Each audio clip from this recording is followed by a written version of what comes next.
vamos a analizar cómo puede convivir la alta capacidad con una dificultad específica en el aprendizaje, que en este caso es la dislexia, siendo un caso claro de doble excepcionalidad.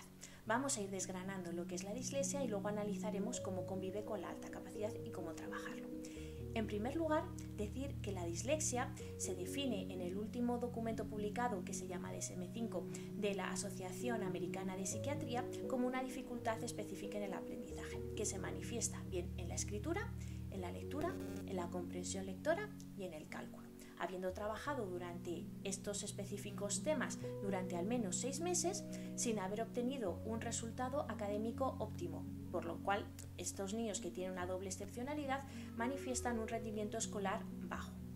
Lo primero de todo, habiendo definido un poco lo que es la dislexia, vamos a ir desgranando y vamos a ir quitando algunos mitos que todavía persisten sobre la dislexia. Lo primero de todo es que no es una enfermedad, es una dificultad específica en el aprendizaje, pero no es una enfermedad.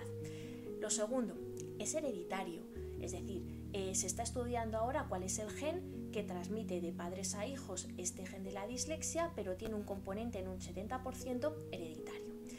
Por otra parte, no tiene relación directa con la inteligencia y tampoco tiene ninguna relación directa con la agudeza visual. ¿Qué es lo que pasa? Que bueno, pues por descartar es bueno que en el caso de que tengamos alguna sospecha lo evalúe algún óptico y pueda descartar que efectivamente no se trata de un problema visual, sino que es un problema que tiene un origen neurológico, como puede ser la dislexia. Entonces, ¿cuál es el tema que nos encontramos con la alta capacidad? ¿Puede una persona de alta capacidad, que entendemos que tiene un alto coeficiente intelectual, puede convivir con una dificultad en el aprendizaje? Perfectamente. De hecho, podemos decir que en torno al entre el 2% y el 5% de los niños que presentan doble excepcionalidad y que tienen dificultades en el aprendizaje tienen a su vez altas capacidades. Entonces, ¿cuál es el problema que encontramos con la alta capacidad? Es que la alta capacidad enmascara la dislexia. Entonces es muy difícil de identificar porque los niños desarrollan unos mecanismos de compensación de forma natural, de tal manera que, sobre todo en aquellos niños que tienen la competencia verbal muy alta y son visoespaciales, nos es muy difícil llegar a saber que tiene una dislexia porque el niño de forma natural genera esos mecanismos de compensación para que esa dificultad se vea más o menos compensada o superada. ¿Cuál es el tema? Que nos podemos encontrar con que en los primeros años esas dificultades pues de forma natural se van supliendo, se van compensando, se van saliendo adelante, pero a medida que en la etapa escolar va generando más esfuerzo y más necesidades, ahí es cuando empezamos a ver que la dislexia sí que es verdad que les genera esa dificultad y que además todo esto tiene un reflejo en el rendimiento escolar, que es bajo. ¿Cómo lo podemos ver? Pues mira, en primer lugar, creo que es muy importante que en el caso de que tengamos una duda, una evaluación para alta capacidad pueda tener también alguna prueba específica sobre dislexia. ¿Por qué? Porque en el caso de que tengamos que estar valorando una alta capacidad, es necesario saber si el resultado de las pruebas que estamos pasando es el resultado real o si el niño durante la evaluación no está entendiendo por culpa de la dislexia alguna de las pruebas. Entonces, ¿eso qué es lo que puede hacer? Que directamente los ítems que estamos evaluando nos den unos resultados más bajos por la dislexia y no por en sí la capacidad, ¿no? Y luego, por otra parte, también podemos analizar cuando estemos ante un caso de una dislexia, tenemos que pasar siempre un test de inteligencia, un WISC, para compensar y para saber si efectivamente las puntuaciones que nos puede dar un WISC junto con, por ejemplo, un PROLEC, puede dar la doble excepcionalidad. ¿Cuál es el problema real que nos encontramos con la doble excepcionalidad? Pues que en la mayoría, incluso en los manuales que podamos leer sobre dislexia, hablan específicamente cómo tratar la dislexia. Por otra parte, hay muchos manuales sobre cómo tratar qué es la alta capacidad y medidas pedagógicas para tratar en el aula la alta capacidad, pero hay muy poco material sobre la doble excepcionalidad de dislexia con alta capacidad. Entonces hay muy pocos recursos que combinen ambos, porque claro, es muy distinto tratar con un niño normotípico que tiene problemas a la hora de la lectura, del aprendizaje, o de la escritura o del cálculo a un niño con alta capacidad.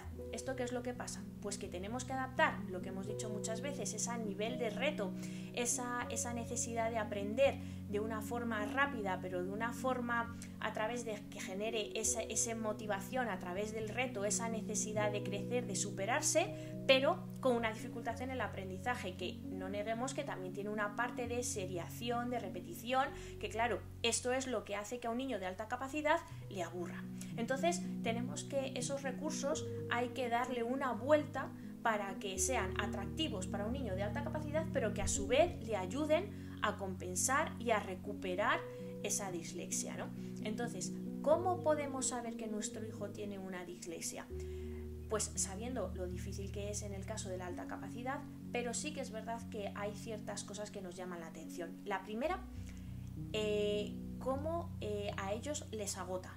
O sea, les agota leer, no les gusta. Son niños que aprenden a leer muy rápido, pero ven que a lo largo del tiempo el ritmo pues parece como que se va estancando, que la lectura debería seguir una evolución natural mucho más rápida y vemos que en algún momento como que se atascan o que no les gusta o que les genera muchísimo esfuerzo. Pensad que la dislexia, cuando están leyendo, ellos están decodificando de tal forma que ellos les está generando muchísimo esfuerzo saber qué es lo que está leyendo, con lo cual se centran mucho en saber qué es lo que está leyendo, pero les cuesta mucho interpretar y recordar lo que están leyendo por ese esfuerzo que están haciendo por demás. Entonces, por ejemplo, también es muy fácil saber en el caso de un doble idioma, cuando se tenga que estudiar en inglés, en aquellas lenguas en las que la escritura no coincida con la forma de decir esa palabra, a ellos les genera también una dificultad. En el cálculo también lo podemos ver. Por ejemplo, a la hora de leer los problemas, el niño no es que no sepa resolverlo, es que le está costando entender qué es lo que les está pidiendo ese problema, entonces lo resuelve mal. Entonces ahí no estamos analizando, en caso de un problema, qué es lo que estamos analizando, qué es lo que está entendiendo, qué es lo que está resolviendo, ¿no? Entonces, todas esas cosas, pues, por ejemplo, en el caso de confundir las mayúsculas con las minúsculas, escribir mal las palabras o cambiar, por ejemplo, dentro de el orden dentro de una misma palabra o dentro de una misma frase, es decir, por ejemplo, te lo doy a ti. Eso es una frase que a un niño disléxico le genera muchísimo problema saber segmentar, porque el te lo doy a ti no saben dónde tiene que parar, ¿no?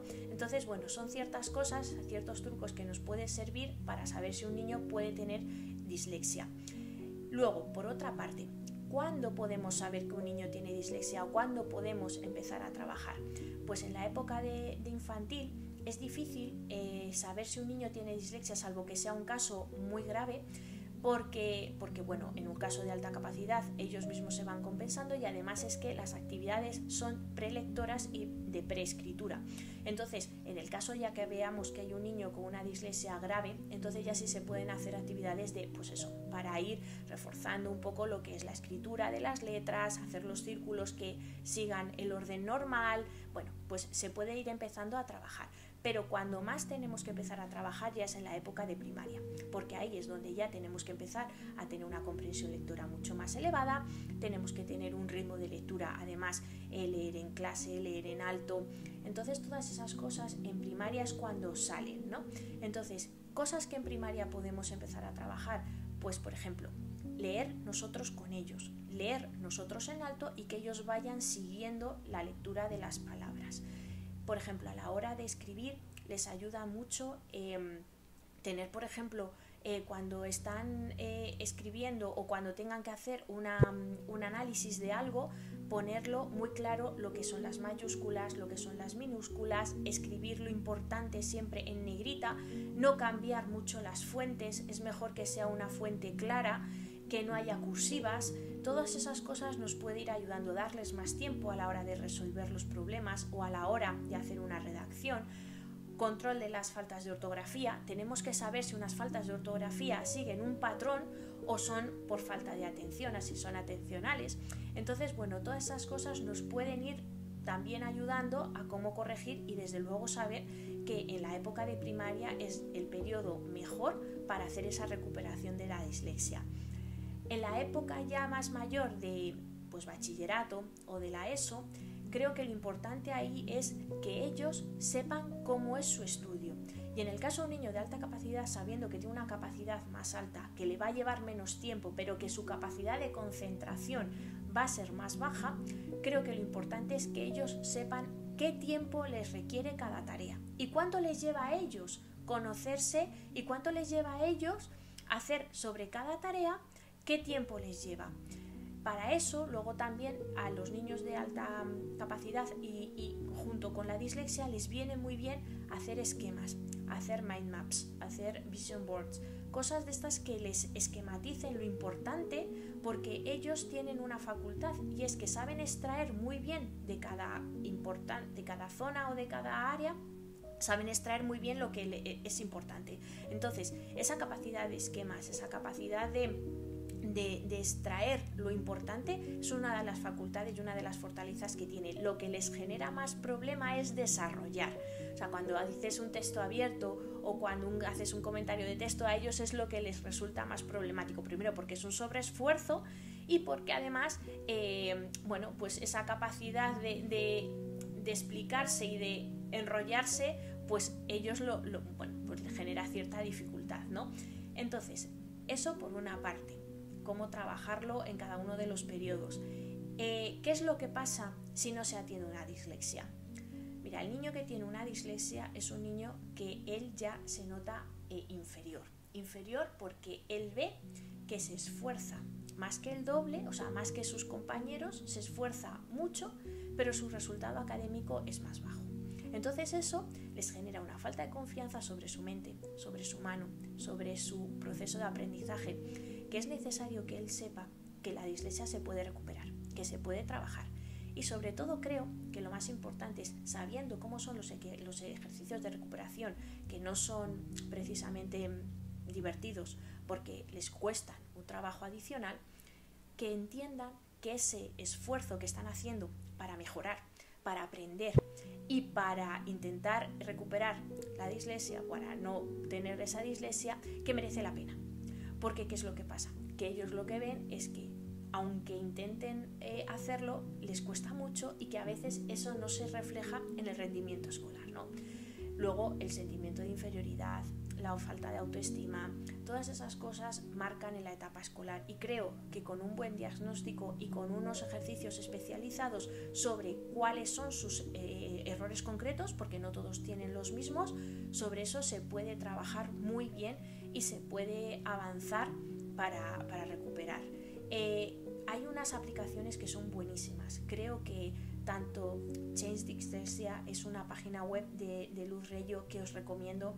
Ahora se están aprobando, por ejemplo, en muchos colegios, una aplicación que se llama Detective, que está desarrollada por Luz Reyo, y creo que ayuda mucho a los niños de alta capacidad junto con dislexia, pero sobre todo les ayuda de una forma más dinámica, quizá más divertida, y eso también les hace que ellos vayan un poco con más ganas a hacer esos ejercicios. Luego, en casa, ¿qué podemos hacer? Pues juegos de toda la vida, como deletrear. Claro, no vayamos a deletrear una palabra que tenga 5 letras. O sea, para ellos, pensad que tiene que ser ese nivel de reto. Bueno, pues una palabra que tenga una cierta dificultad, pero que a ellos les genere un reto y que les genere una dificultad. Luego, juegos que son muy buenos. Carrera de letras de Ludilo, los sudokus les viene muy bien, las sopas de letras, el juego el Scrabble le viene muy bien también. Y luego, como materiales, hay unos materiales estupendos, ya sea de Diverlexia, ya sea todos los de la editorial CEPE, que yo he trabajado con ellos y me parecen, la verdad, muy buenos, muy completos. Son materiales que nos pueden ayudar, y sobre todo lo que quiero trasladar es que hay un mensaje de esperanza, hay un mensaje de que creo que se puede trabajar muy bien, hay muchos recursos, y una cosa que a lo mejor falta en la alta capacidad, que es esos desarrollos pedagógicos. En el caso de la dislexia están muchos más desarrollados, los profesores están mucho más familiarizados, hay mucho más recursos, los protocolos están mucho más al alcance de cualquier profesor. Entonces creo que, a diferencia con la alta capacidad, donde los recursos pedagógicos escasean, en la dislexia creo que hay mucho más. Eso sí, cuando tengamos que hablar con el equipo de orientación, por favor, que sea unas medidas pedagógicas en conjunto, que no se trate la alta capacidad por una parte y la dislexia por otra, porque el cerebro humano y en el caso de la doble excepcionalidad no somos separables, somos un conjunto, entonces aprendemos según nuestro cerebro y nuestro cableado. Si lo trabajamos como cerebros normotípicos, entonces vamos a tener lagunas que no vamos a cubrir. Así que nada, espero que os haya gustado y nos vemos en el siguiente vídeo.